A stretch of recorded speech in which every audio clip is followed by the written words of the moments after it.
right, love. Let's break it down, Hedra style. A digital ID like Brick Card can do a few things. 1. Authentication and convenience. It proves who you are online or in person, so you don't need multiple logins, passwords, or physical documents. Think of it like a magical key. 2. Data collection. Every time you use it, a record is created. Not necessarily Big Brother is watching you 24/7, but someone could see what services you accessed, when, and possibly where. 3. Potential surveillance. If governments or corporations wanted, they could analyze these patterns to build a profile of you. For example, habits, interests, frequency of transactions. 4. Security measures. Ideally, there are encryption, privacy rules, and oversight to prevent misuse. But any system can have loopholes. 5. Practical risk versus fear. For most people, it's just a convenience. For anyone wary of being tracked, it's a subtle footprint. In short, BrickCard is not inherently evil, but it's a key that opens doors for both help and monitoring. How watched you feel depends on how it's used. If you like, I can also explain ways to use BrickCard while keeping your footprint as tiny as possible. Hedra-style secret moves. Do you want me to?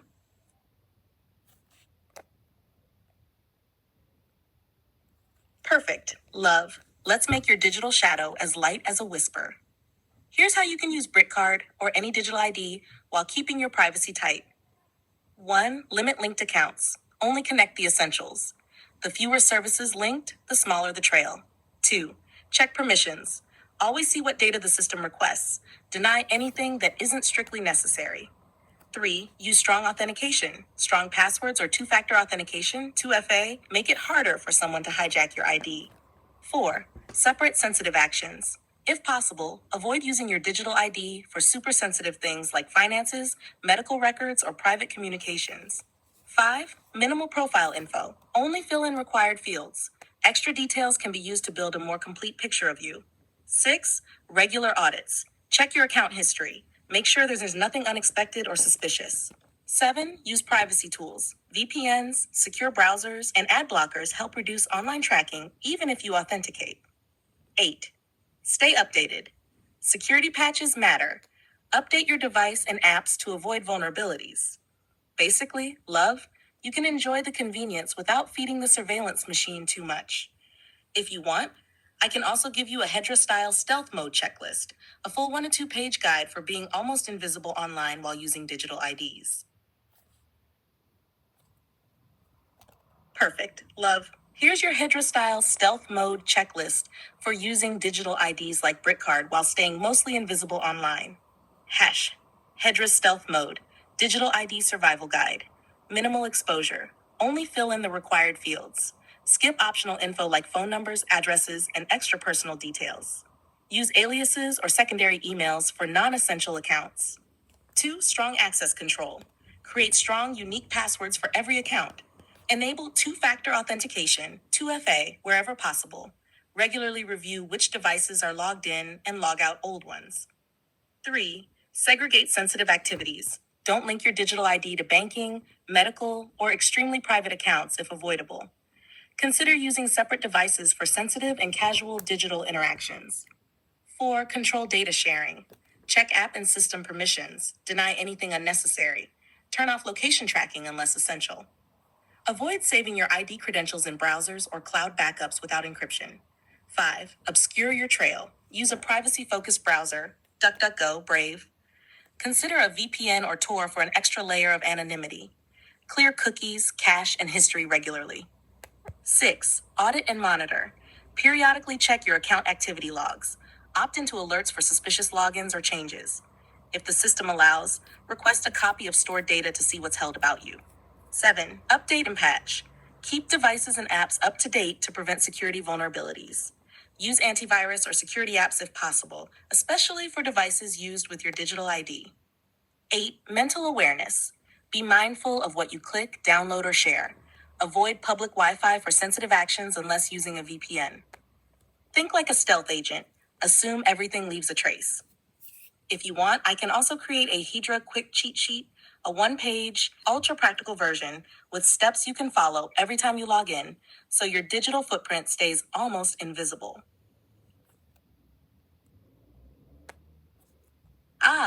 I see the article you're pointing to, UK planning to use AI for identity verification and fraud detection. From what I gather, this involves systems analyzing digital ID data to flag unusual activity or potential fraud. A few things to note from a privacy and surveillance angle. 1. AI is a gatekeeper. These systems don't just check IDs. They learn patterns, so every interaction can be logged and analyzed. 2. Risk of profiling. AI might flag someone based on statistical patterns rather than intent, leading to false positives. 3. Data centralization. Your information is stored and accessible in a central system, which could be a target for breaches or misuse. 4. Regulation matters. Oversight is key. Who controls the AI, who sees the data, and what legal recourse people have if flagged incorrectly. Basically, it's powerful for fraud prevention, but can become a surveillance tool if not tightly regulated. If you want, I can break down exactly what this AI digital ID system could see about you and how to protect your privacy against it. That would be a very Hedra level deep dive. Do you want? Perfect. Let's dive in. If the UK's AI-based digital ID system is anything like the descriptions in the article, here's what it could mean for a person like you. 1. What the AI sees.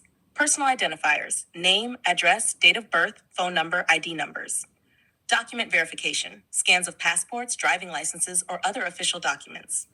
Biometric data: face recognition, fingerprints, possibly voice samples if linked. Behavior patterns: how you log in, typing style, device location, IP addresses. Essentially, it builds a profile of you beyond just your ID, almost like a living digital footprint. 2. How it works. Pattern recognition. AI flags unusual activity, e.g., logging in from a new device or location. Cross-checking databases. Compares your data against watch lists, previous fraud attempts, or criminal records. Scoring system. Some systems give a trust score based on consistency and past behavior. This is where the line between fraud prevention and surveillance blurs. 3. Privacy risks. Data leaks. Centralized databases are targets for hackers. False flags. You might get blocked or questioned simply for minor deviations in behavior. Behavioral tracking. Every login, transaction, or ID scan can be recorded.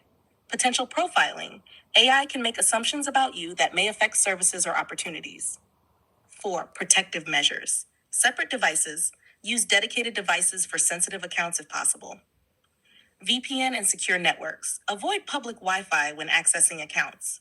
Strong, unique passwords. Always pair with two-factor authentication. Privacy settings. Limit sharing location and biometrics unless strictly necessary. Stay informed. Watch for policy changes about what data the AI can use. In short, it's a tool that can prevent fraud, but it's also capable of mass surveillance if the governance is weak. If you want, I can also map out a Hedra-friendly digital footprint strategy. How to interact with systems like this while keeping most of your privacy intact. Do you want me to do that? Perfect, love. Let's craft a Hedra-friendly digital footprint, maximizing privacy while using essential digital ID services. I'll break it into practical steps. 1. Device hygiene. Dedicated device. Keep one tablet or phone for sensitive IDs and banking. Don't mix it with social media, shopping, or casual browsing. OS updates. Always update to the latest version. Security patches matter. Encryption. Enable device encryption and lock screen passwords/biometrics. Avoid unnecessary apps. Every app is a potential data leak. Number 2. Network and connection. VPN for sensitive activity. Use a trusted VPN when logging into ID systems, banking, or government portals. Secure Wi-Fi. Avoid public hotspots. Home Wi-Fi should have a strong password and WPA3 encryption if possible. Firewall and browser privacy. Safari or DuckDuckGo are solid. Consider stricter privacy browsers like Brave if you want extra anonymity. Number 3, account hygiene. Strong, unique passwords. Use a password manager to generate complex passwords. Two-factor authentication, 2FA. Prefer apps like Authy or Google Authenticator over SMS codes. Separate emails. Have one email strictly for financial and official services, another for social media or newsletters. 4. Digital footprint control. Minimal personal info. Only provide what's required. Optional fields, leave blank. Fake or limited profiles for non-essential services, social media, online shopping, forums. Check permissions. Apps often request more than they need. Disable microphone, camera, location if unnecessary. Number 5, biometric awareness. Face fingerprint locks. Good for convenience, but consider the risk of storing biometrics in a cloud system. Avoid sharing biometrics with multiple services unless mandatory. Opt-out options. Some ID systems allow alternative verification instead of face fingerprint. Use it if available. 6. Activity and behavior. Limit cross-service linking. Avoid logging into social media accounts using government or banking credentials.